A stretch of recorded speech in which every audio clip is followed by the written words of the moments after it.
Bueno, el tema, si yo supiera, de Silvestre Dangond, con este tema iniciamos nuestra jornada de la tarde de hoy de Venezuela Siempre, Siempre Venezuela, como siempre llevándoles a ustedes información, comentarios, noticias, música, entrevistas, todo lo que tiene que ver con Venezuela y su migración a lo largo y ancho del mundo. Esto lo hacemos con mucho cariño, mucho respeto para todos ustedes a través de esta señal 1160M Radio San José de Cúcuta, desde Cúcuta para el resto del mundo.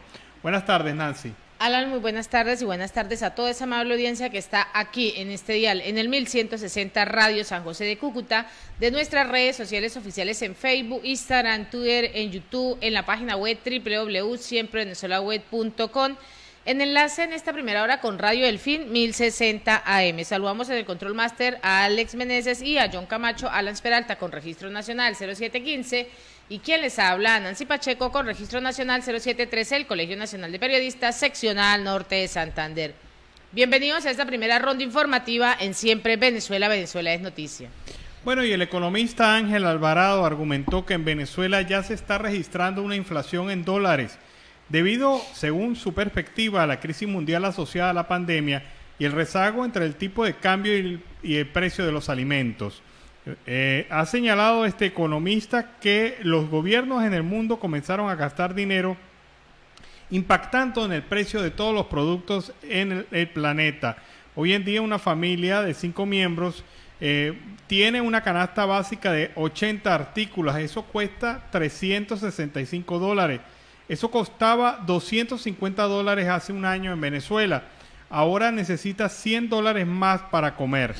Para el especialista, esta situación puede corregirse si el tipo de cambio se desliza a la misma velocidad de los precios. Entonces el tipo de cambio debería estar en 5 o 6 bolívares. Más tarde puso como ejemplo el valor de un perro caliente en Venezuela, que en el año 2021 estaba en $1 o 4 bolívares. Hoy ese perro cuesta 6 bolívares, pero el tipo de cambio sigue estando en 4.40, entonces ese perro vale 50% más. Hay un rezago entre el tipo de cambio y los alimentos, y eso ha encarecido el precio del dólar. Y en otro orden noticioso, guerrilleros colombianos y sindicatos armados se disputan el control en Barrancas del Orinoco, pues Fundarredes ha reportado el enfrentamiento armado que mantiene desde el pasado mes de enero los grupos guerrilleros de origen colombiano y bandas delictivas con alto poder de fuego, entre ellas las conocidas como sindicatos en Barrancas del Orinoco, en el estado Monagas, y en un boletín recientemente, la organización no gubernamental ha señalado que con estos hechos queda en evidencia la inacción del Estado venezolano. Fundarredes también dijo que Barrancas, capital del municipio de Sotillo, tiene una ubicación geográfica estratégica por el acceso al sur con la zona del arco minero del Orinoco, el este con el delta y de allí al Mar Caribe y al Océano Atlántico, una ruta totalmente apetecida por las redes del tráfico de metales preciosos, drogas y trata de personas. ¿Quiénes son los venezolanos que tienen cuentas irregulares en Suiza? A propósito de la presunta corrupción venezolana en bancos suizos, esta es parte de la información registrada por el portal informativo No Más Guiso a través de su portal Suprema Injusticia. La lista revelada por fuentes oficiales es la siguiente: Nervis Villalobos, la ex enfermera de Chávez, Claudia Díaz Guillén, su esposo, el ex edecán de Chávez, Adrián José Velázquez, el exministro Jaime Altrudi, Alex Saab, Raúl Gorrín, Javier Alvarado, el viceministro de Energía.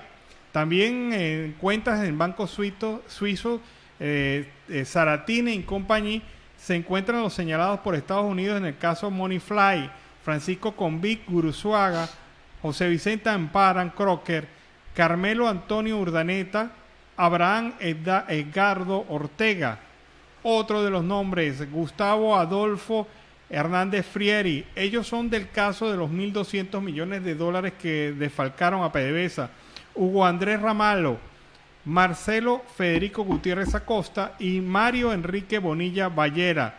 En el Credit Suiza tenían cuentas Abraham Cheira, el empresario venezolano procesado en los Estados Unidos, y Roberto Rincón Fernández, quien admitió el pago de sobornos a funcionarios de Avaribén por $1.000 millones a cambio de contratos entre 2008 y 2014.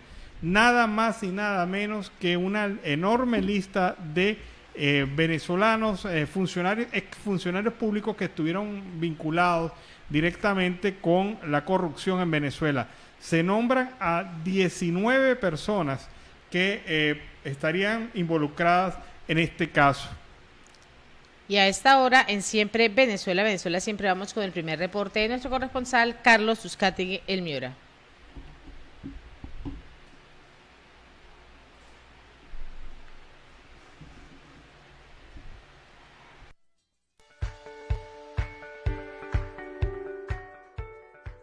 Feliz tarde para todos. Carlos Uzcategui, El Miura, para el programa Siempre Venezuela, Venezuela Siempre. Saludos cordiales a Alan Peralta, Nancy Pacheco y a toda esa audiencia que día a día nos siguen. Si quiere volver a escuchar, leer, por supuesto ingrese a la www.siemprevenezuelaweb.com. Hoy tenemos a nuestro buen amigo, sociólogo, comunicador, por supuesto, un gran hermano mío. Trabajamos juntos muchos años en diferentes emisoras en la ciudad capital del estado Zulia, Maracaibo. Se trata de Josué Lugo desde Arlington, Georgia, en los Estados Unidos. Hoy tocará un tema que es bastante difícil, pero un tema real de lo que está sucediendo actualmente en Venezuela. Josué, quería hacerte varias preguntas, sobre todo para ver sobre la influencia de la izquierda en Latinoamérica. Por supuesto, ¿cómo quedó este caudillismo o un precaudillismo o una montonera de lo que hay actualmente en Venezuela? ¿Estará el venezolano preparado para un nuevo cambio político del régimen quedar absolutamente disuelto? Es algo de los puntos que quiero hacerte esta pregunta. ¿Cómo quedaron en los años 50 hasta los años 90 la situación del venezolano? ¿Cuántas generaciones socioculturalmente están adaptadas para esto? ¿Aprendimos? ¿No aprenderemos? ¿O estamos aprendiendo a golpe y porra? Eso es una de las preguntas que te quiero realizar, Josué, en este momento. Y bienvenido al programa Siempre Venezuela, Venezuela Siempre, tu casa. Hola, sí, saludos muy cordiales. Mi nombre es Josué Lugo. Saludos a Alan Peralta, Nancy Pacheco, Carlos Uzcategui en el programa Siempre Venezuela. Este es un tema que mucha gente no lo ha tocado, no ha tratado de entenderlo, no ha tratado de asimilarlo. ¿Estamos preparados nosotros en Venezuela para un cambio de sistema, un cambio de gobierno, quizás un cambio de estado, de proceso o de reestructuración o una nueva estructuración del Estado? ¿Qué quiero decir con esto? Yo me remonto a lo que es la historia. La historia nos ha dicho que toda la vida, incluso no solamente en Venezuela, sino también en Latinoamérica, hemos tenido ese problema de seguir al caudillo, el caudillo que va a caballo. Nosotros lamentablemente no tuvimos en Venezuela una verdadera cultura de entender que el Estado no genera riqueza, no debería generar riqueza. Eso es lo que ha pasado en los estados socialistas o de centro izquierda. Nosotros en Venezuela tuvimos muchas malas experiencias con los partidos y los gobiernos de centro izquierda, que nos enseñaron a, lamentablemente, vivir del Estado. El único gobierno o dictadura que dio orden, que muy poco se dice en Venezuela, fue ese gobierno de Gómez, que en verdad creó el verdadero Estado-Nación, que ordenó todo. Ordenó todo. Antes, en ese entonces, una partida de nacimiento no podía salir si no era con un papel de cualquier finca o cualquier doctor o comadrona que hiciera el trabajo. La educación era totalmente un desorden, no estaba estructurada entre primaria, básica, secundaria, diversificada, universitaria. Solamente era para unos pocos.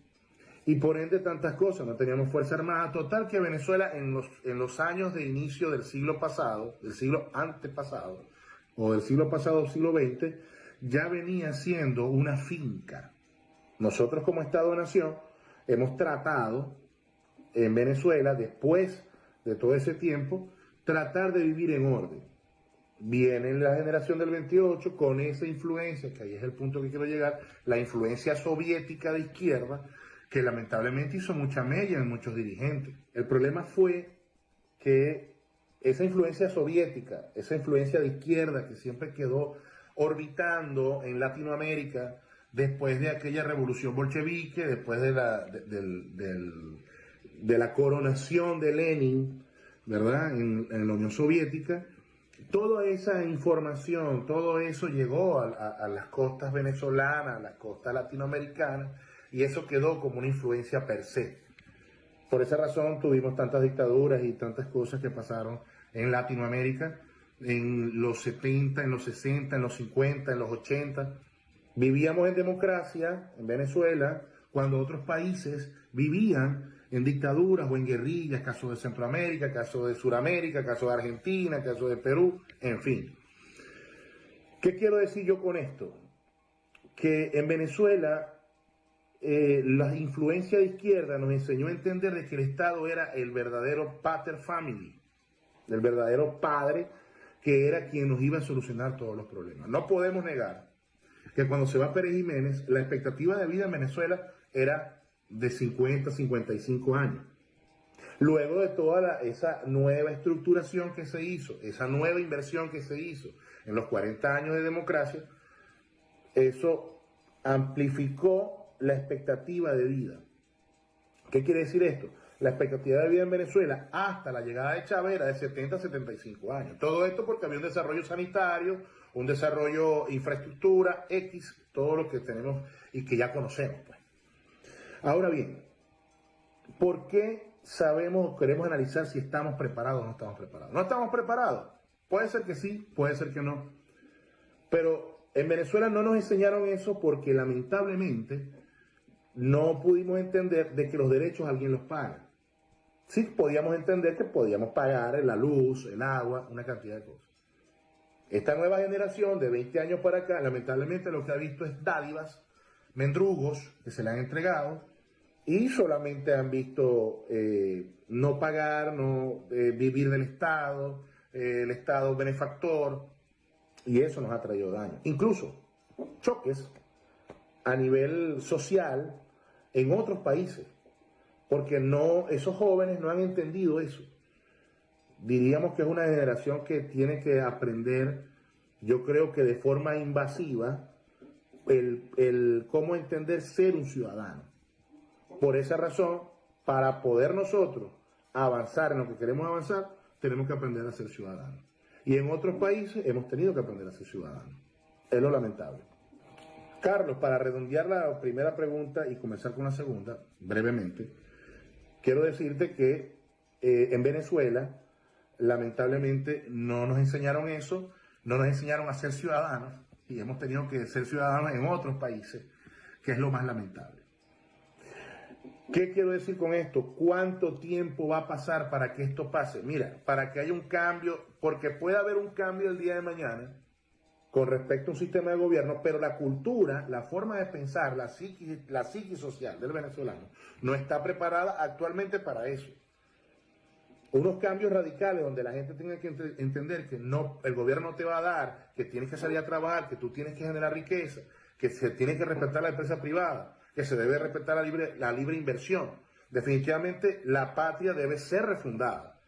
Para que todo esto pase, tienen que entender la población y ganarse a la idea de un cambio radical. El cambio radical tiene que llegar de la siguiente forma. Hacer un análisis completo de qué quiere el venezolano. Ya se dieron cuenta que los manejos de izquierda no están ayudando en nada. Y nos hemos dado cuenta también de que ya las personas no quieren trabajar con el Estado. Eso es algo muy importante y una gran ganancia. ¿Qué tiempo puede pasar? Yo opino que estaríamos hablando de unas 2 generaciones. Estaríamos hablando de más o menos 30, 40 años. Más o menos para poder entender que un cambio, ¿verdad?, tiene que llegar paulatinamente con todo lo que tiene que ver a nivel gubernamental, de normas, de cambio de la Constitución, una refundación de la patria y que la gente esté comprada a eso. Todavía en Venezuela la gente no está comprada a eso. Todavía la misma desidia, el mismo desastre, esas viejas taras, esas viejas malas costumbres que incluso a algunos venezolanos se las traen en la maleta, o nos las traemos en la maleta. Esas malas mañas de que yo he visto de trampas, de egocentrismo, entocentrismo y otro tipo de cosas que somos mejores nosotros porque tenemos petróleo, pero no lo sabemos trabajar. Lo perdimos todo. Un electorado que quiso llegar a destruir el país fue el que nos llevó a esto, pero no es por los 20 años de Chávez. Esto viene de más de 70 años. La gran diferencia es que nos hemos dado cuenta tarde, en un mundo globalizado, el cual nos dejó atrás. Nosotros estamos ahorita casi en los años 80.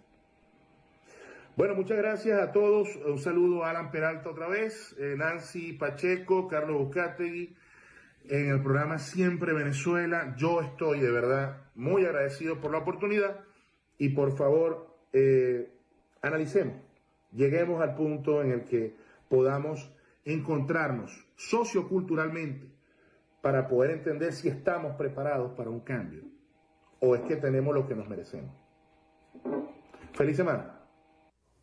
Bueno, Josué, excelente ese análisis tuyo, sociológico, con un nivel de altura totalmente, y nos alegramos mucho de tu participación en el programa Siempre Venezuela.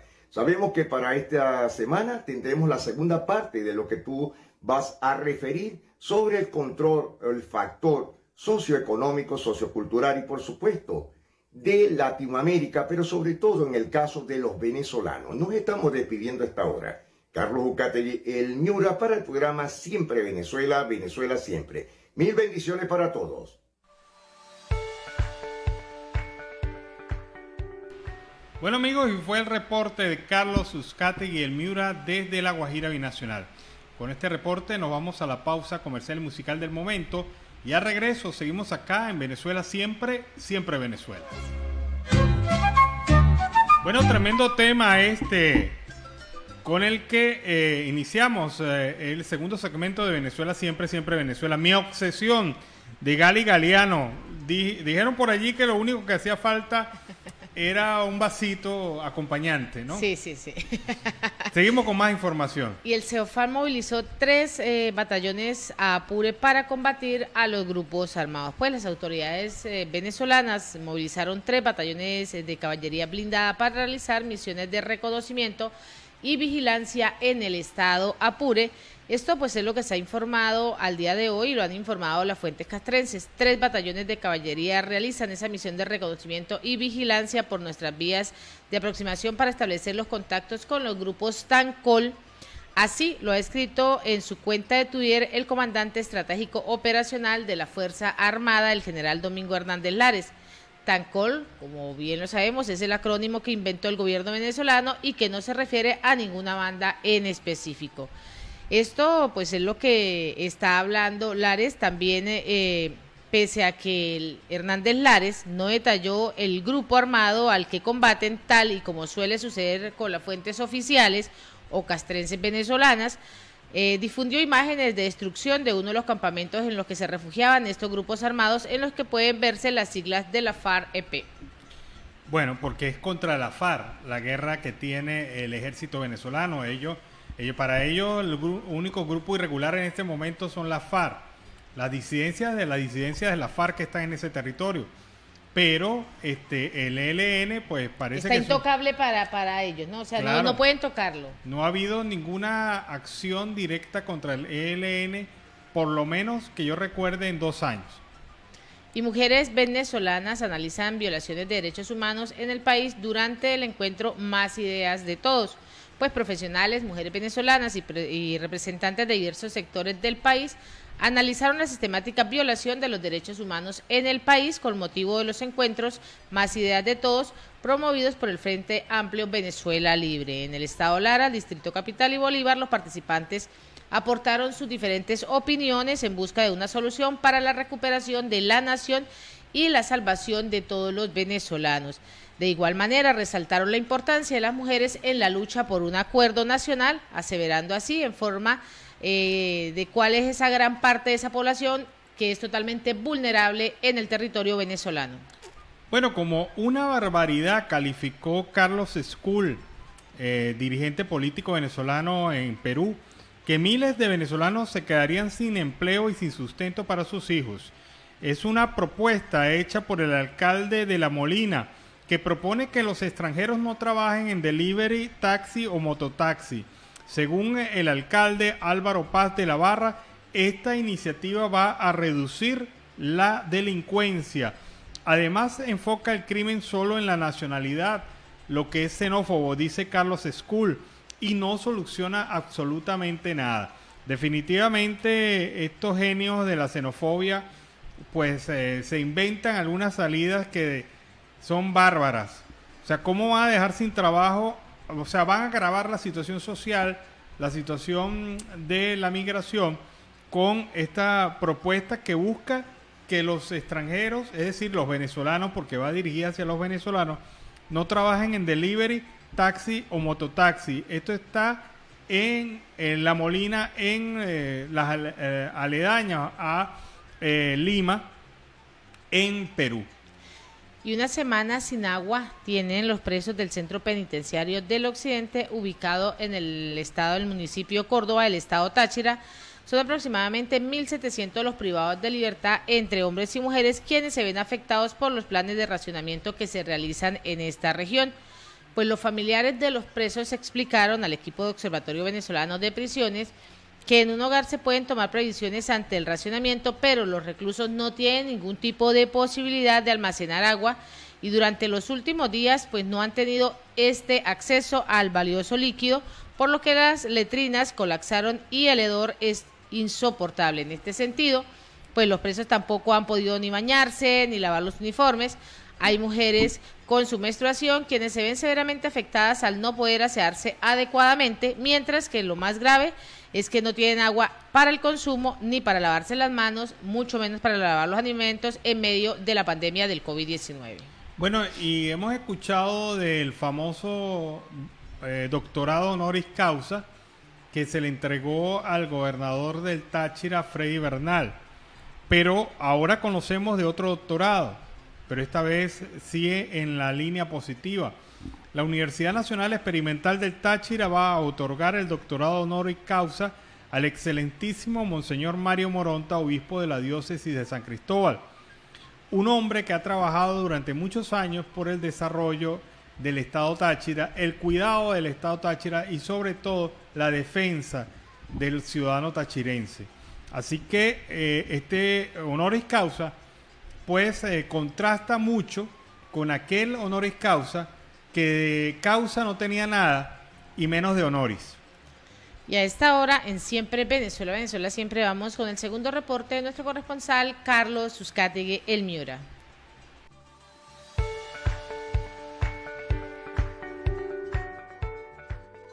Saludos cordiales, una feliz tarde para todos desde Barranca, la tierra amable de Colombia, departamento de La Guajira. Carlos Suscategui, El Miura, la voz del Caribe colombiano para el programa Siempre Venezuela, Venezuela Siempre. Saludos Nancy y Alan a esta hora, ya con el tema preciso de la grave situación migrante en Santiago de Chile o en todo el cono sur. Y tenemos con nosotros a esta hora un reporte de la periodista Roselen Pereira desde Chile. Gracias a los estudios por el pase, les hablaré rápidamente sobre la situación migratoria que atraviesan los venezolanos que quieren ingresar hoy a Chile por pasos no habilitados. Y es que este 14 de febrero, el gobierno de Chile declaró un estado de excepción en las comunidades norteñas y fronterizas. Además, las autoridades aprobaron la reglamentación de la ley migratoria que limita la llegada de nuevos migrantes al territorio chileno. Todas las personas que sean detenidas por ingresar de manera irregular serán reubicados inmediatamente al puesto fronterizo más cercano y sin posibilidad de apelar a esta sanción. Estas medidas asumidas por el gobierno chileno fueron tomadas luego de varios días de tensión por parte de camioneros chilenos y bolivianos que exigían más seguridad en las carreteras y frenar la migración ilegal. Se conoce que desde finales del 2020 muchos migrantes venezolanos cruzan a pie las fronteras con Perú y Bolivia para llegar hasta Chile buscando una mejor calidad de vida. La aprobación del reglamento de la ley migratoria y la ejecución del estado de excepción ha paralizado hoy el ingreso de migrantes irregulares y como consecuencia muchos venezolanos que se encuentran en los pasos fronterizos piden de rodillas a los carabineros chilenos poder ingresar a su territorio. En los últimos días, los cuerpos de seguridad comenzaron con los operativos en la zona y se han efectuado ya más de 100 traslados de migrantes, en gran parte venezolanos, hacia la frontera con Bolivia. Sin embargo, se ha revelado que al ser regresados a Bolivia, también se les está impidiendo entrar por haber ingresado a Chile en condición migratoria irregular, lo que coloca a los migrantes varados en una situación de vulnerabilidad y desprotección. La Agencia de la ONU para los Refugiados manifestó que cerca de 500 migrantes venezolanos cruzan por los pasos entre Bolivia y Chile diariamente y arriban al país tras varios días sin comer, con deshidratación, hipotermia y mal de altura. Recordemos que sobre esta situación el presidente de Chile comenta que el territorio será amistoso con todo aquel que llegue legalmente al país, pero que tomará acciones con los migrantes que ingresen de manera ilegal. Desde Chile, Roselen Herrera, migrante venezolana. Bueno, esos son los pormenores de lo que está sucediendo actualmente en la ciudad de Santiago de Chile y sus alrededores con el caso migrante. Se esperan algunas situaciones en el día de hoy. No sabemos si es algo falso, algo real, pero salen en todas las redes sociales la grave situación que tienen para sacar a los venezolanos en el transcurso del día o de la noche. Esperemos que esto sea simplemente una falsedad y que el gobierno nacional de Chile se pronuncie en este caso de amenazas con una grave xenofobia contra los migrantes venezolanos. También a esta hora tenemos a nuestro corresponsal desde Maracaibo, Estado Zulia, Jorge Parra, que nos va a comentar la grave situación que están padeciendo actualmente en Maracaibo, Estado Zulia. Jorge, bienvenido al programa Siempre Venezuela, Venezuela Siempre. Muy buenas tardes a nuestra querida audiencia del programa Siempre Venezuela. Un emotivo saludo a la doctora Nancy Pacheco, a mi amigo Alan Peralta y mi hermano Carlos Uzcategui el Miura. Aquí nos dirigimos hacia el casco central, al mercado de las pulgas. Hoy, con mucha lástima, con mucho dolor, se cumplen 3 años de aquella devastación que hubo en aquellos galpones donde el ex gobernador del estado Zulia, Omar Prieto, y el exalcalde de Maracaibo, Willy Casanova, dejaron un desastre. Hablamos de galpones con más de 20 años de trayectoria en donde se perdieron miles de empleos en una Venezuela que se cae a pedazos económicamente por el autobloqueo que existe del gobierno nacional. Y decimos esto ya que al puerto de La Guaira llegan camionetas Toyota último modelo, pero ellos siguen con el discurso de que en Venezuela existe un bloqueo. El bloqueo es mental y el bloqueo es de ellos.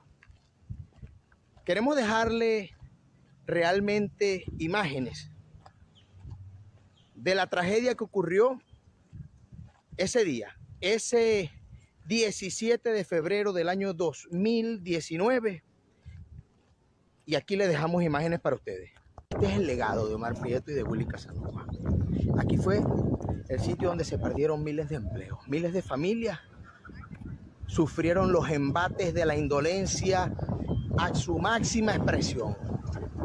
La indolencia a los 3 niveles de gobierno. La indolencia que azota la estabilidad emocional y el bolsillo de la clase más humilde en el país. Otro de los temas que nos llama muchísimo la atención es el tema de la indigencia en el estado Zulia. Dejo unas imágenes. Aquí están para que se percaten la cantidad de personas que se encuentran en situación de calle. Números que fueron presentados el año pasado y que arrojaron casi un 23% de indigencia en el estado Zulia. Estos temas deben de ser abordados de forma inmediata para poder buscar una solución rápida, ya que son niños y adultos mayores los que sufren las calamidades de un tema tan delicado como la situación de calle en un estado Zulia que no se levanta, que no ve luz, pero nosotros con fe y con esperanza seguiremos luchando para devolverle la calidad de vida a este pueblo que tanto lo necesita. Desde Maracaibo, estado Zulia, nosotros seguiremos siendo los garantes de la verdad para ese prestigioso programa. Bueno, Tenemos la realidad, como lo dice Jorge, sin miedo, transparente. Claro, ese es Jorge Parra, una persona que es bastante emotiva y real, transparente y conciso en todos sus conocimientos de la vida pública que está sucediendo en la capital del Sol Amada. Bueno, y ya para finalizar, un contexto diferente, pero sobre todo en la Guajira binacional, la grave realidad de lo que está sucediendo actualmente en el extinto o antiguo municipio Páez del estado Zulia, hoy municipio Guajira. Voy a leer este caso y vamos a ver a continuación un video de lo que está sucediendo en las comunidades indígenas. La Guajira no vive una crisis, sino una emergencia. La Guajira venezolana al norte del estado Zulia pasó de vivir una crisis generalizada a convertirse en un territorio en emergencia agravada por la pandemia del COVID-19.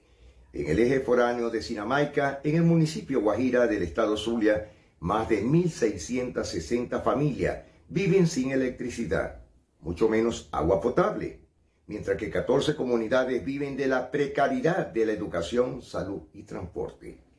Ellos dicen, no cenamos y no comemos proteína porque no nos alcanza el dinero. Así lo señaló Nélida González, una madre de familia en la Guajira venezolana. Esta violación generalizada de los derechos humanos de los pueblos indígenas atenta contra sus usos y costumbres, espiritualidad y cultura en un ambiente de injusticia y control político.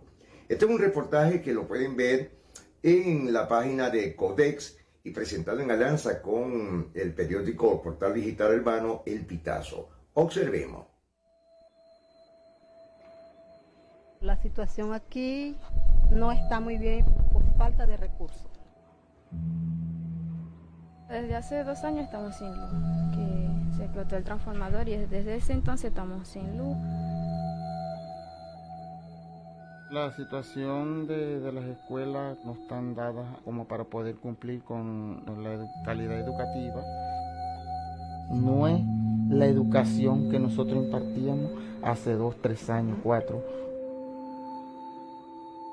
Cada representante trae un poquito de agua para los niños. Mayormente el agua que se consume aquí es el pozo artesanal. Tienen que pararse temprano para hacer 2 viajecitos de agua y agarra unos 100 litros de agua para el consumo de uno diario.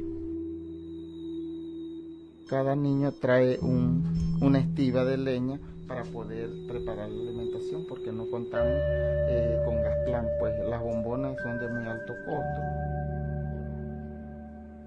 El único medio de transporte aquí es el motocicleta. La persona que no tiene para darle al motorizado tiene que caminar esta trayectoria de aquí al pueblo, que son 6 kilómetros más o menos aproximadamente. Ellos se vienen a pie de su casa, cada quien vive de aquí a unos 200, 300 metros, hasta 1 kilómetro para poder llegar acá a la institución.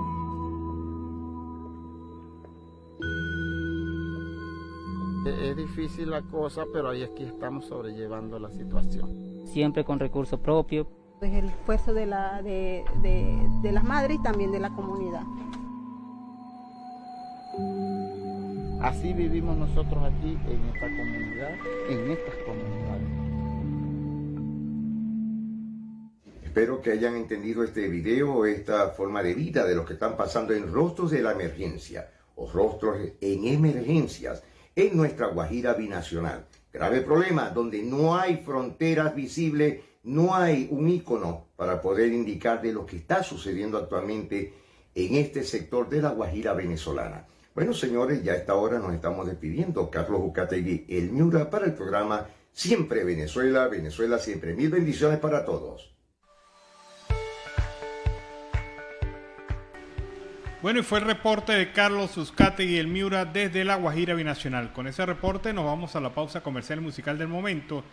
Y a regreso seguimos acá en Venezuela Siempre, Siempre Venezuela. Agradecemos en esta primera hora la participación de Radio Delfín 1060 AM, en el Control Master a John Camacho y a nuestro corresponsal Carlos Uzcategui, el Miura. Ya regresamos. Bueno, el tema es Vuelve con Danny Ocean. Con ese tema iniciamos la segunda hora de Venezuela Siempre, Siempre Venezuela. Como siempre, saludando la incorporación a partir de este momento de 91.5 FM Aruba Estéreo, que se incorpora a nuestra plataforma comunicacional de Siempre Venezuela. Y bueno, vamos a conversar en este momento, a partir de este momento, con el abogado y profesor universitario, máster en Derecho Penal y especialista en Derecho Migratorio, Eduardo Flores Buitrago. Con él vamos a conversar. Él se comunica con nosotros desde Centroamérica y específicamente desde Costa Rica. Y allí pues ha ocurrido un hecho hasta, un poco sorpresivo para algunos, pero en fin, sigue la línea de lo que está pasando en otros países, que es la imposición de visado a los venezolanos. Quienes quieren ingresar a ese país, a partir de hoy deben tener visa. Pero esto es un proceso que está ocurriendo en otros países del área. Pero vamos a conversar sobre eso con Eduardo Flores. Bienvenido al programa Venezuela Siempre, Siempre Venezuela. Gracias, Alan, por esta oportunidad. Bueno, y saludos a todos tus oyentes y a toda Venezuela y al eje fronterizo colombo-venezolano, zona de Santander y la zona del Táchira. Saludos. ¿Qué hizo que el gobierno de Costa Rica, un gobierno que tradicionalmente se ha caracterizado por muy respetuoso al tema de derechos humanos y derechos migratorios, haya tomado la decisión que tomó? Bueno, mira, primero la visa constituye un permiso de entrada para ciertas nacionalidades. Para nadie es un secreto que lamentablemente a los venezolanos, a todos los compatriotas, nos están solicitando visa en muchos países. Pero es muy importante recalcar por qué Costa Rica, cuando Costa Rica es conocida como la cuna de los derechos humanos a nivel mundial, una de las democracias más estables en el mundo, y ha sido sencillamente porque en estos momentos hay aproximadamente 40.000 venezolanos en Costa Rica, los cuales muchos no tienen un estatus migratorio, sino tienen un proceso de solicitud de refugio. Se acata, Costa Rica es soberana, Costa Rica impone la visa e impone dos tipos de visas para los venezolanos, una visa seccional y una visa consultada, la cual te voy a explicar en detalles qué vendría a ser. Obviamente que nos toma por sorpresa a toda la colonia venezolana, a muchos abogados, y a muchas personas en el mundo que Costa Rica haya seguido esa línea.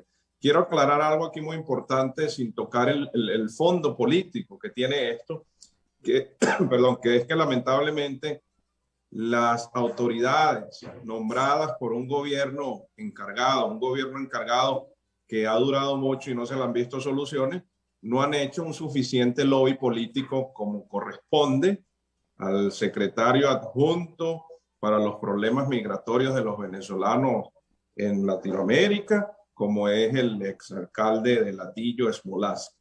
Yo sé y conozco como abogado que no se puede pretender a ningún país obligarlos a tener un trato justo, a no exigir la visa, pero sí tener en cuenta que la situación de la movilización forzosa es por razones políticas y económicas, lo que ha contemplado el Manifiesto de Cartagena del 84, el cual Costa Rica no forma parte de ese instrumento que va subsidiariamente con el Tratado de los Refugiados. He ahí el problema que yo veo. No se hizo un trabajo político, no se ha hecho un lobby político lo suficiente claro para haberle explicado a Costa Rica que la movilización es forzosa. Hoy es un hecho que se debe acatar y se debe respetar.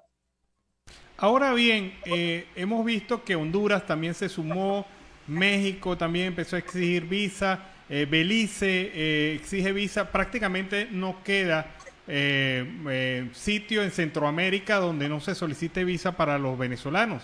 Esto, ¿cómo afectará el proceso migratorio? ¿Va a continuar la onda migratoria, pero digamos, violando la norma administrativa? Ok, en un programa donde tuve la oportunidad que me invitaste en el pasado, hablé de la trayectoria que hacen los inmigrantes cubanos hacia los Estados Unidos de Norteamérica.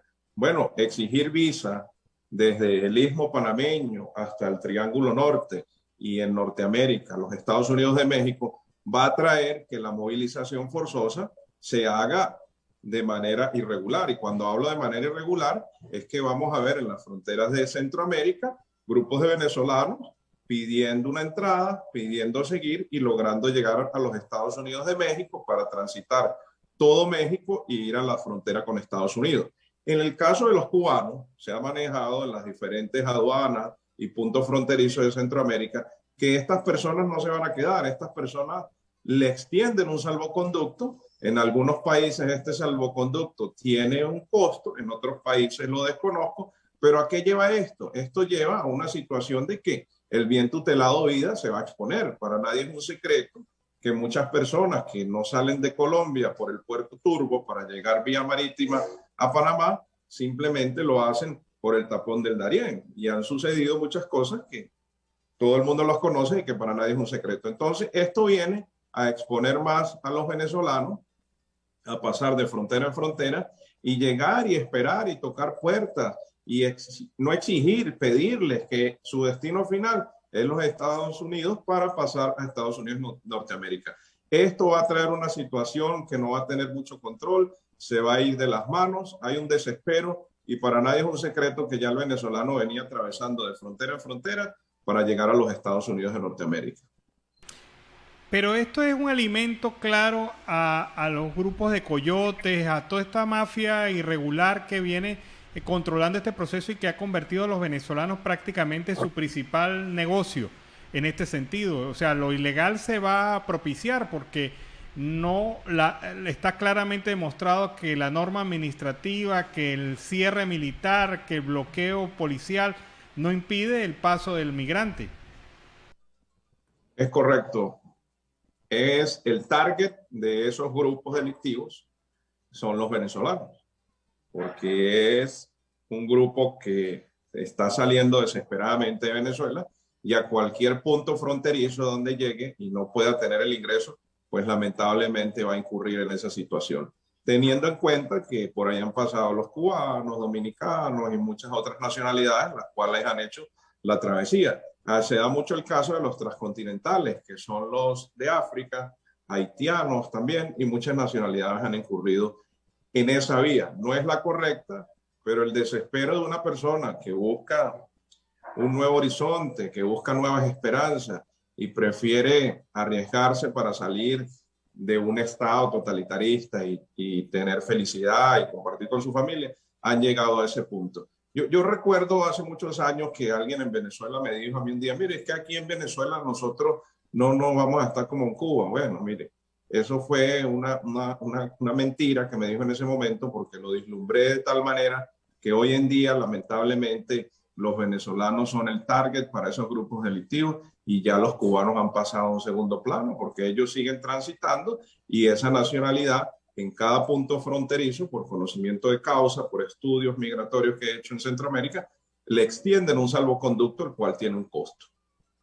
Ahora bien, hemos visto cómo ha crecido el fenómeno xenofóbico peligrosamente en Chile.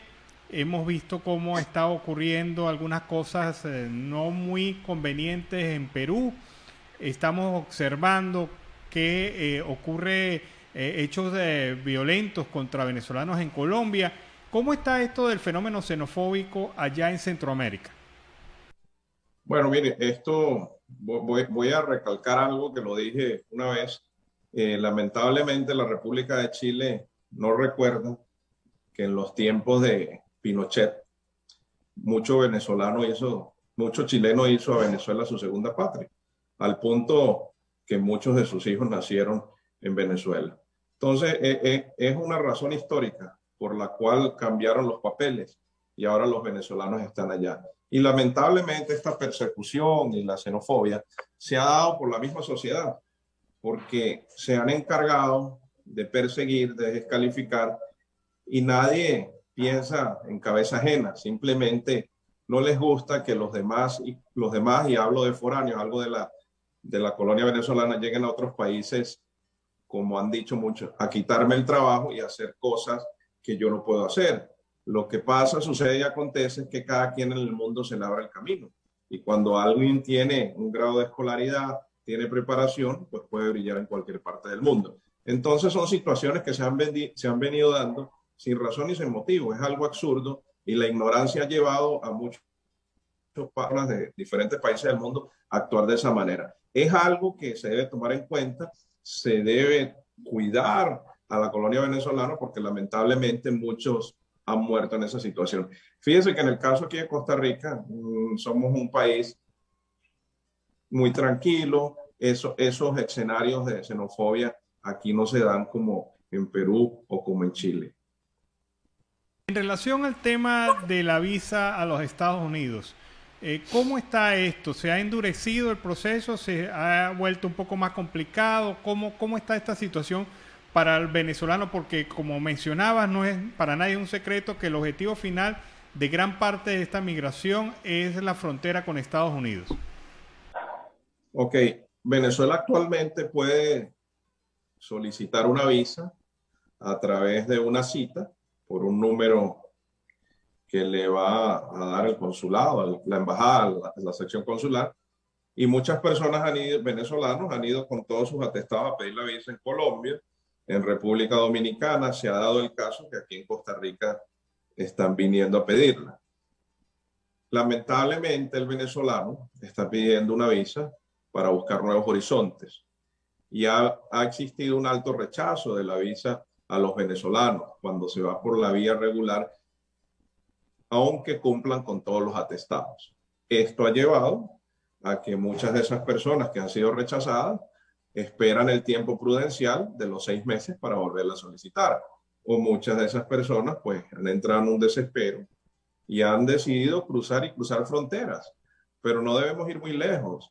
Tenemos un caso que fue una catástrofe, que fue la niña, la menor de 7 años, que se ahogó en el río Bravo, pasando con la mamá y un grupo que les iban ayudando. O sea, estos cuadros no se deben dar más. ¿Cómo podemos evitar esto? Teniendo con la colonia venezolana condescendencia. Y cuando digo condescendencia, es tener claro, y que todos los países en Latinoamérica sepan, que la culpa no es de la persona que se está movilizando, la culpa es del sistema que ha obligado a una persona a salir, porque esa persona quiere vivir, porque esa persona quiere comer todos los días, porque esa persona quiere estar con su familia, quiere tener salud. Y pongo el ejemplo, Cuba. ¿Por qué de Cuba hay un éxodo masivo a través de Nicaragua, donde Nicaragua es el único país que no le está pidiendo visa a los cubanos para seguir hacia los Estados Unidos de Norteamérica? Porque lamentablemente son sistemas políticos que no sirven en estos momentos. Y lo que acaba en un país y acaban las familias. Y Venezuela está así, hay familias separadas y familias que han quedado sin seres queridos porque en toda la travesía alguno se murió, algunos lo secuestraron o sucedieron muchas cosas. Ahí estamos y esa es la situación del venezolano hoy en día. ¿Cómo ves el fenómeno finalmente? ¿Cómo ves el fenómeno en perspectiva? ¿Hacia dónde vamos con el tema de la migración venezolana?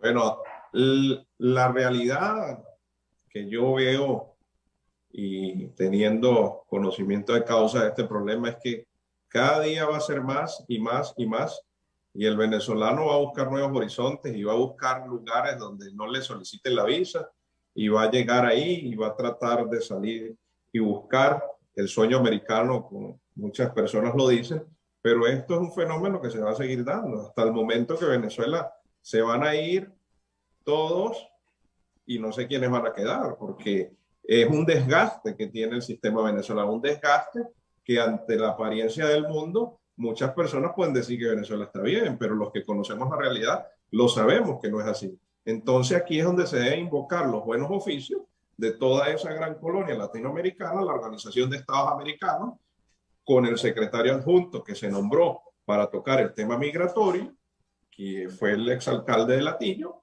para que tome cartas en el asunto. Pero cuando digo cartas en el asunto, no es llegar a exigirle a una nación, mire, cambie con los venezolanos, porque eso no va a pasar. Pero sí tocar el tema de los venezolanos con sensibilidad y hacerlos entender que la movilización es forzosa, lo cual constituye un delito de lesa humanidad. El tiempo lo dirá y el tiempo lo hará ver así. Concluyo y mi vista está fijada en que esto va a seguir. Todos los días serán más, todos los días serán más. Los hijos, los jóvenes, y se ha dado el fenómeno que hay muchas personas menores de edad en la travesía. Y cuando hablo de menores de edad, personas de 15, 16 y 17 años.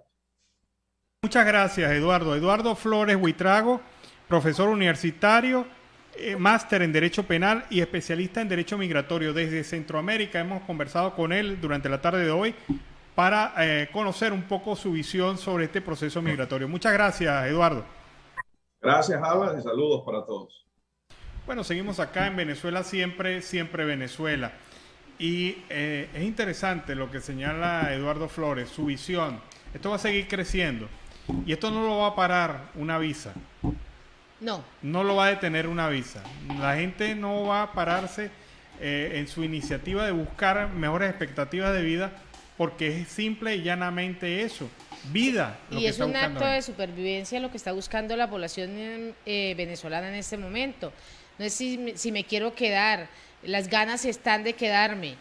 Está mi familia y hablábamos de los adultos mayores que toca dejarlos, pero la situación no da para más. Igual ese que tiene la posibilidad, que está estudiado, que no está estudiado, que está pasando hambre, que no tiene servicios públicos, tiene que salir. Claro, y con lo que comentábamos en la edición del mediodía, ahora son los ancianos solos que están saliendo, o sea, los que quedaron rezagados, los ancianos rezagados de aquellos primeros hijos que se fueron y familiares que se fueron, por iniciativa propia, en vista de la situación que está ocurriendo en Venezuela, deciden ellos a motu propio salir, con ayuda de los familiares o sin ayuda de los familiares. Esto pues de verdad no es por dramatizar, pero esto va a transformar esta migración en un fenómeno social y cultural muy duro, no solamente para los migrantes, para toda América Latina. Recuerda que el año pasado, en medio de la pandemia, adultos mayores cruzando el río Bravo. O sea, sí.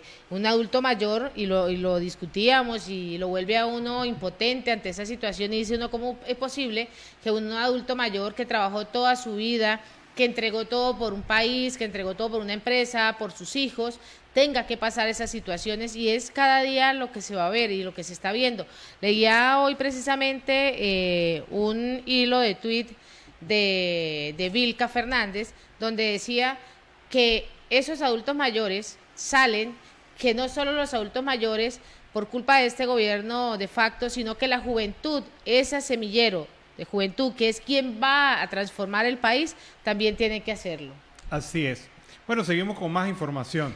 Y hablando, Alan, de migración, existe una grave preocupación de la UNICEF por la xenofobia contra los migrantes venezolanos. Pues ante el reciente ataque de xenofobia y de xenófobos que se presentan y que han sido víctimas las familias venezolanas refugiadas y los migrantes venezolanos en Latinoamérica, el Fondo Nacional y el Fondo de las Naciones Unidas para la Infancia ha manifestado su grave preocupación por esta situación, y es preocupante la realidad a la que se enfrentan en este momento cientos de familias refugiadas y migrantes venezolanos en toda Latinoamérica y el Caribe, es lo que ha pronunciado la ONU en un comunicado. Recordemos que los venezolanos, movidos por la gran esperanza y la incertidumbre, emprenden caminos y rutas que son totalmente un riesgo para ellos.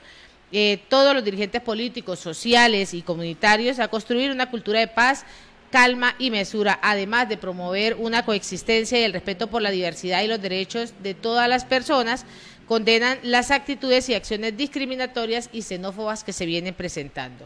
Bueno, y con esta información nos vamos a la pausa comercial y musical del momento, y al regreso seguimos acá en Venezuela siempre, siempre Venezuela. Entonces, si tú no estás, tema que nos permite iniciar así el último bloque, el último segmento, el último pedacito de torta de Venezuela siempre, siempre Venezuela en la tarde de hoy. Lo hacemos con más información.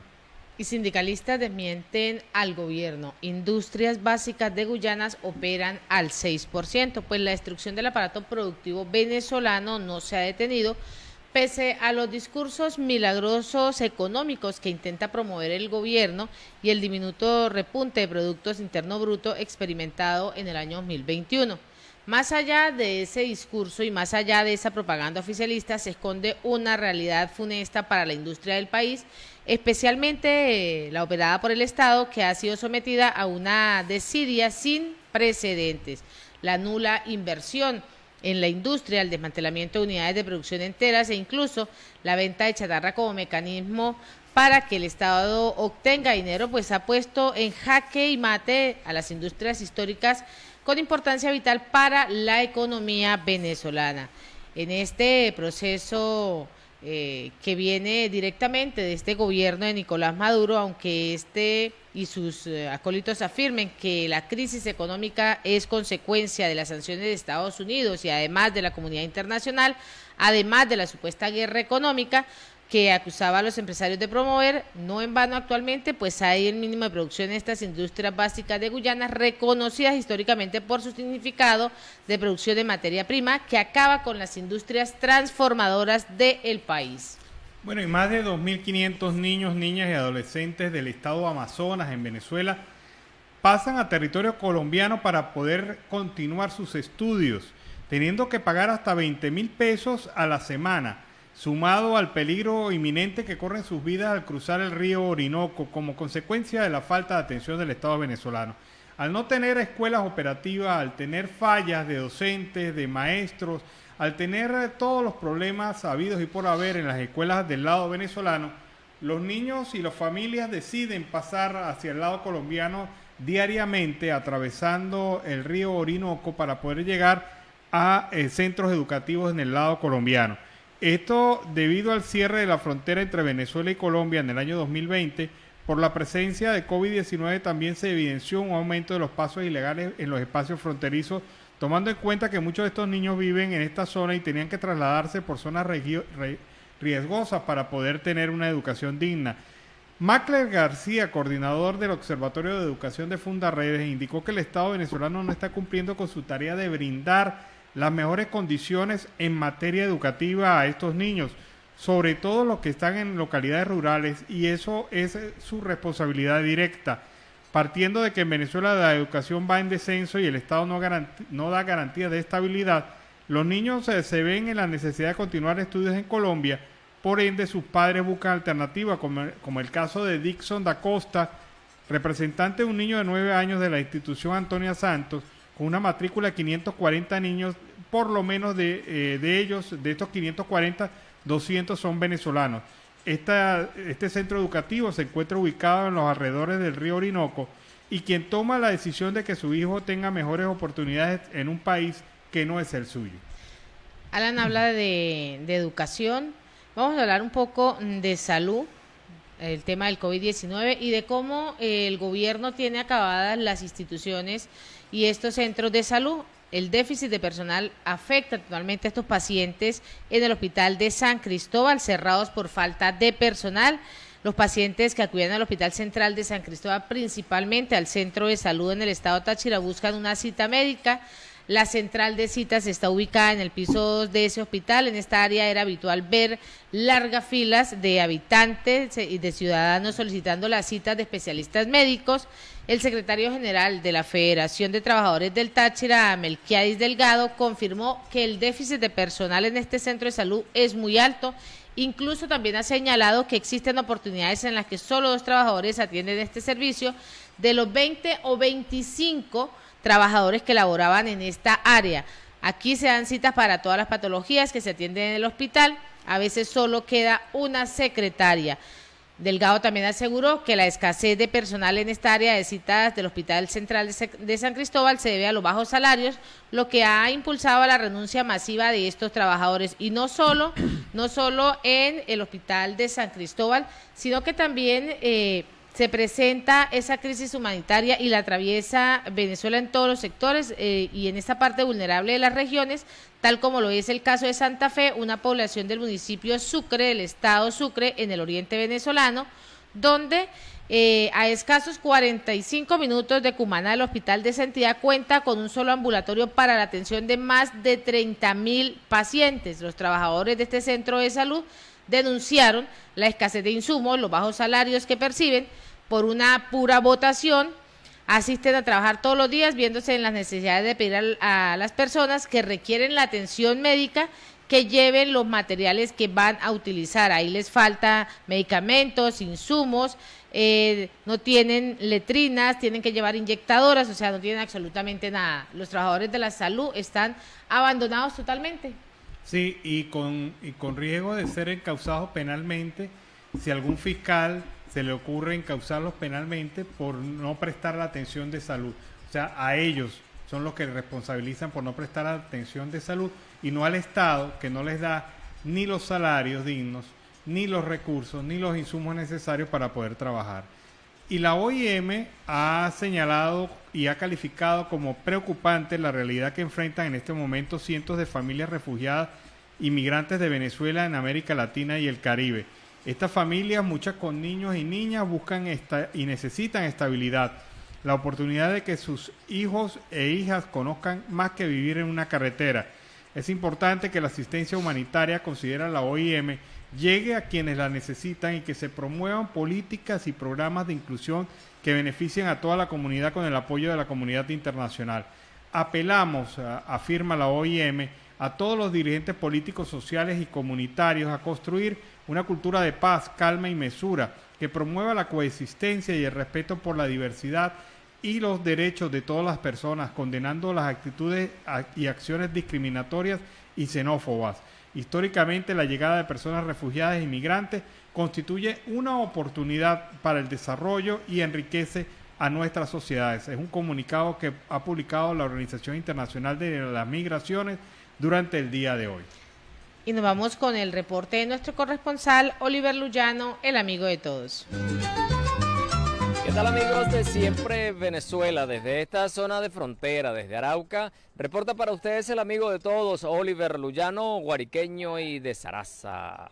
Mis amigos, seguimos en este recorrido presentándoles más historias de nuestros hermanos en esta zona de frontera. En este momento estoy con un joven, ¿me dice su nombre? Jesús Alejandro Granado. Jesús, ¿de qué parte de Venezuela tú eres? Está Aragua, Maracay. De Maracay. ¿Y hace cuánto tiempo que llegaste aquí a Arauca? Voy para 3 años más o menos. ¿Con quién te viniste, Jesús? Yo solo, yo solo. ¿Y cómo fue ese viaje? Descríbenos cómo fue el recorrido. Cónchale, pidiendo cola. Como dice por ahí, mochilero, pidiendo cola. Llegué aquí vendiendo aliños, como le platiqué hace rato. ¿Y con quiénes más venían contigo en ese viaje? Muchos venezolanos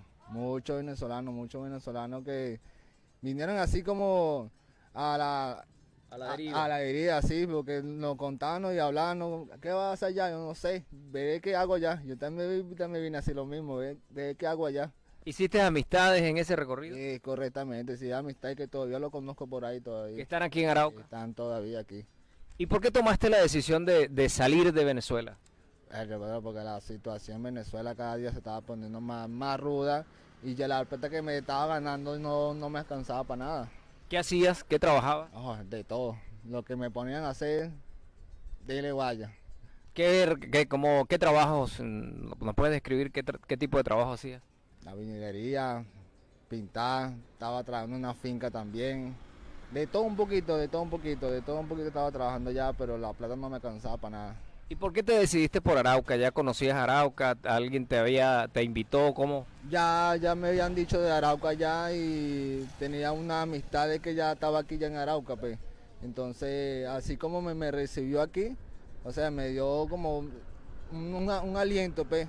Como conocí a Arauca, ya estaba aquí ya, toma una platica para que sobreviva la semana, ya de ahí para allá adelante, ya Arauca es tuyo, pues, me dijo así, Arauca es tuyo y ve qué hace, pues. ¿Y cómo fueron esos inicios tuyos acá, Jesús? Me comentabas que emprendiste en un negocio, coméntanos. Sí, yo empecé aquí vendiendo aliños, fruta, y en principio me está yendo bien porque estaba conociendo a la gente, que el colombiano como el venezolano aquí también, y cónchale, todo es fino. Ya después la vaina, empecé yo a fiar la mercancía, la vaina, y me hicieron quebrar, pues, y tuve que agarrar otro camino ya. ¿Y ahora a qué te estás dedicando? A reciclaje.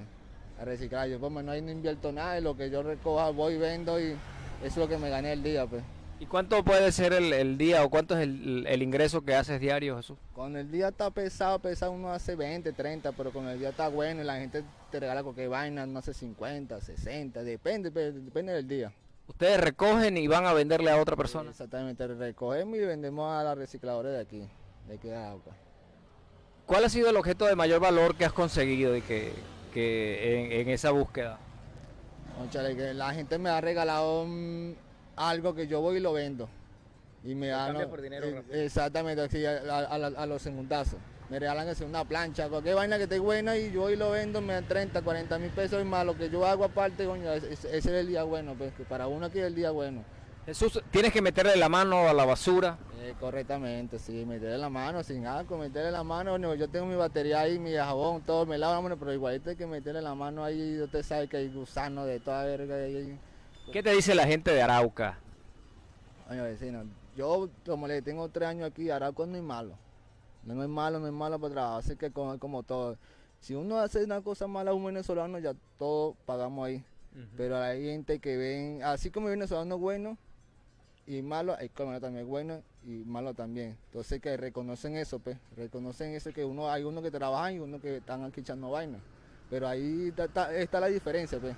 ¿Qué decirle a los paisanos que, a diferencia tuyo y de muchos, no vienen a hacer lo bueno? ¿Qué mensaje darles?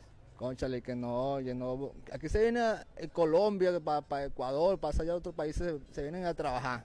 Para hacer lo malo, que se queden en su país, hacer lo malo, que a veces uno sepa acá hacer lo malo, porque viene la gente, verdad, de querer trabajar, de querer ayudar a su familia, de poder mandar batica para Venezuela. Entonces por uno pagamos todo, entonces por uno discriminan a todos. Entonces no deberían estar aquí esas personas, ¿sí me entiendes? Deberían, coño, si están aquí, coño, pónganse a trabajar, que aquí hay mucho trabajo. El momento que sea, a veces se va vendiendo limón, usted se gana el día, y el pan de cada día, que se gana el pan de cada día aquí. Pero que acá van a estar robando y estar haciendo lo malo, si nada por esa persona pagamos todo. Jesús, ¿la familia tiene familiares acá? Sí, ahorita está mi hermano aquí, mi cuñada. ¿Se vinieron luego después de ti? Correctamente, se vinieron luego después de mí, ya hace como 1 año y pico ya se vinieron ya.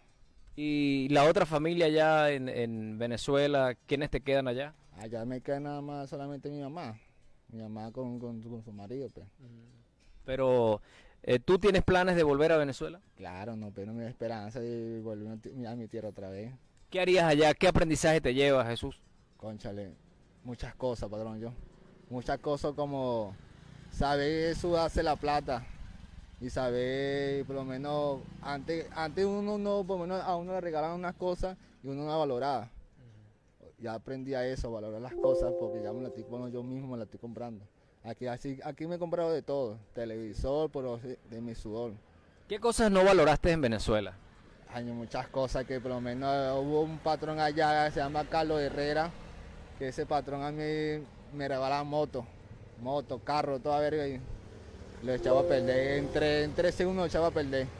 Y me ponía hasta finca, me quiso regalar hasta finca, casa, pero nunca valoré eso, pues, entonces ahora estoy aprendiendo a valorar todas esas cosas.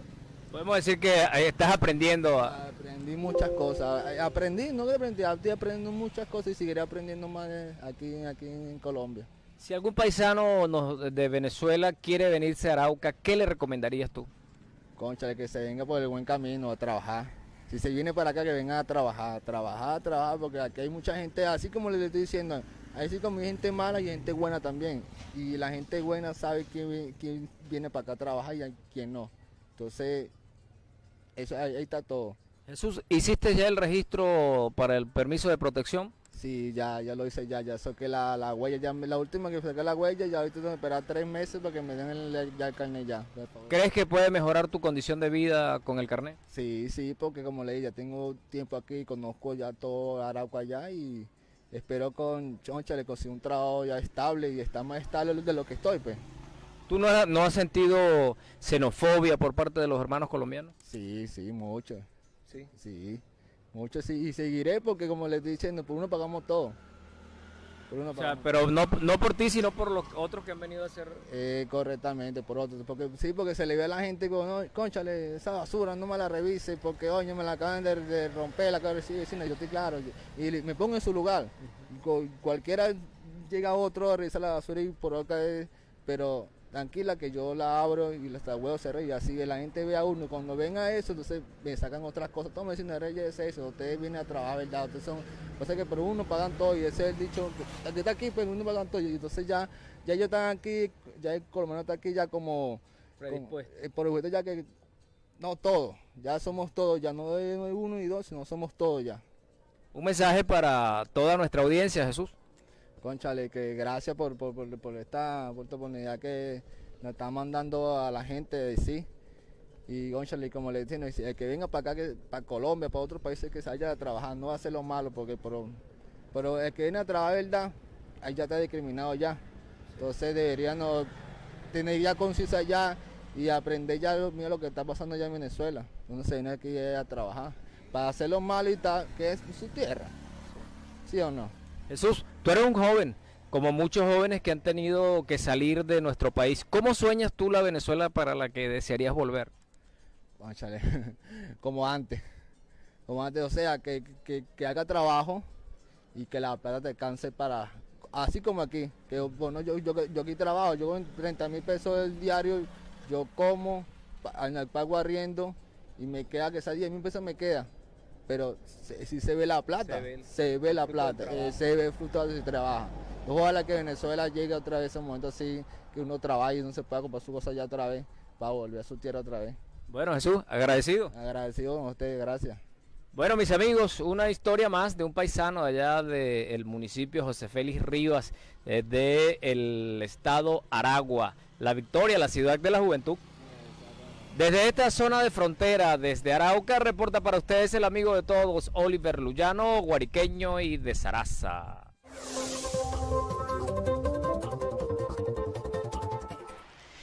Y un informe de la Academia de Ciencias Físicas, Matemáticas y Naturales destaca que la alta iniciativa del derrame de hidrocarburos que ocurrió en Venezuela entre el año 2020 y 2021 causaron graves daños a los servicios ecosistémicos. Agrega que el efecto puede ser mayor impacto cuando ocurre en una zona costera donde existe una alta actividad turística y una alta actividad pesquera, con las consecuencias en las diferentes especies marinas al incorporar los contaminantes en las redes alimentarias. Esto lo ha reseñado Blanca y Negocios. Como ejemplo, el documento muestra los derrames conocidos en los últimos años. Solo en algunos casos se instalaron barreras y mantas que se realizaron estas labores de limpieza y las realizaron a nivel manual en las playas sin uso de ningún tipo de maquinaria por parte del Ministerio de Ecosocialismo, PDVSA, Imparques y ONG, empresarios y prestadoras de servicio. Nótese que este plan de contingencia establecido por PDVSA en el año 1986, que promueve el uso de las embarcaciones para el despliegue de barreras de contención y el uso destinado a la recolección de estos hidrocarburos derramados, entre las diferentes acciones que se vienen aplicando y que se han aplicado durante 20 años. Y en el último mes son varios los casos de los falsos médicos que han encendido las diferentes alarmas en Venezuela por el riesgo que aplica a la salud pública del país. El pasado 8 de diciembre fue detenido Harold Chiringa Martínez, quien se habría hecho pasar por pediatra y neurocirujano.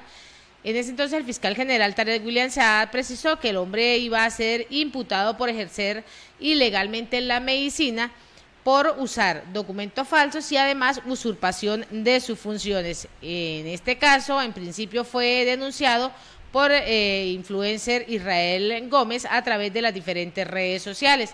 Gómez también indicó que Chiringa afirmó que cuenta con las especialidades de pediatría, neurología, neurocirujano y neopediatría. Sin embargo, de acuerdo con la denuncia, necesitaría 23 años estudiando para especializarse. En esa denuncia se dijo que el nombre no estaría en el Colegio de Médicos del Estado Miranda, sino en otro colegiado, ser doctor en otro colegiado. Bueno, una suplantación. Una suplantación. Otra suplantación. Y así... Con esta información nos vamos. Con esta información cerramos, Alan. Así hemos llegado al final de esta emisión de Siempre Venezuela, Venezuela Siempre es Noticia, a través de este dial, el 1160 Radio San José de Cúcuta, de nuestras redes sociales oficiales en Facebook, Instagram, Twitter, en YouTube, en la página web www.siemprevenezuelaweb.com y en esta segunda hora en enlace con Aruba Estéreo 91.5 FM. Agradecemos en el Control Master a Alex Meneses, Alan Peralta con Registro Nacional 0715 y quien les habló, Nancy Pacheco, con Registro Nacional 0713, el Colegio Nacional de Periodistas, Seccional Norte de Santander. Hasta mañana. Hasta mañana, cuídense.